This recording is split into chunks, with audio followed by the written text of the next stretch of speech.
ممكن تقول لنا كم من أي مدينة أنت؟ مدينة الطويلة محافظة المحويس. مدينة الطويلة محافظة، تمام. كم معك أولاد؟ معي 4. ثلاثة عيال وبنت. 3 عيال وبنت. ومتزوج أنت؟ أيوة متزوج. ما يبغى غير النت انتم. أيوة أيوة. لسه على واحدة بس.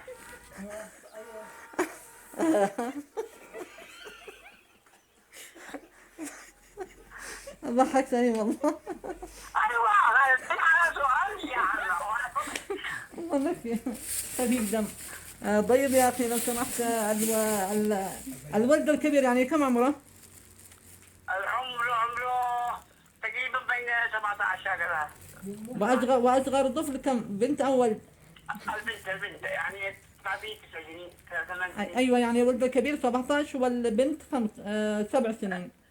8 سنين 8 سنين. أيوة تمام حلو. أيوة وباقي معك ولد 2. يلا تمام أوكي. وزوجتك، يعني أنتم الأسرة كم عددكم؟ 6. 6. أيوة.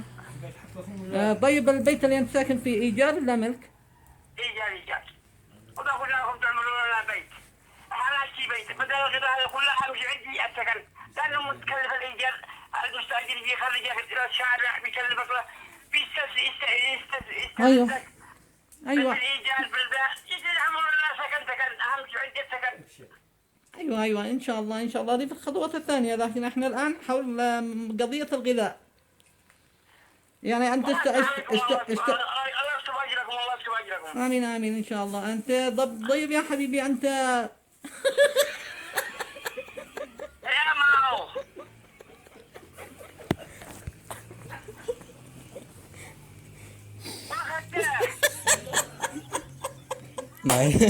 اضحك. ما يسمعك راعي ما قد يسمعك.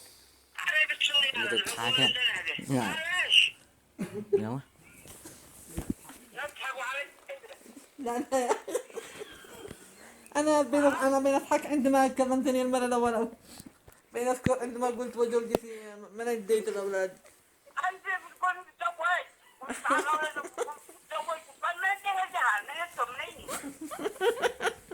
أيوة ذكرتها وضحك والله الله يسامحك. أيوة يا أخي والله لك يعني خفيف دم قوي. أول واحد أستقبل مكالماته بهذه الطريقة. سوري يا عم الله يحفظك. ايوه اسفه والله اني اسف جدا. طيب خلاص ان شاء الله. الله يدور في عمركم وتدورنا سكن دوري سكن اهم شيء عندي السكن. الله يدور في عمركم ويبني لكم بيتا في الجنه، يعني بيتا لكم في الدنيا بنوى بيتا في الاخره. امين امين ان شاء الله ان شاء الله. هذه الخطوه الثانيه ان شاء الله. احنا الان هل استلمت هذا الشهر حب او قمح؟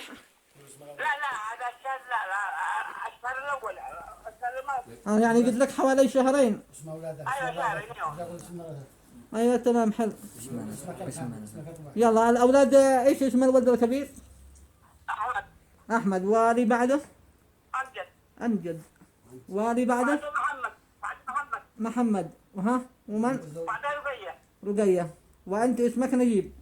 ايوه نجيب. والزوجة وزوجتي فاطمة. ايوه تمام. معك يعني ام او جدة او كذا عايش معك؟ الله يرحمه. الله يرحمهم.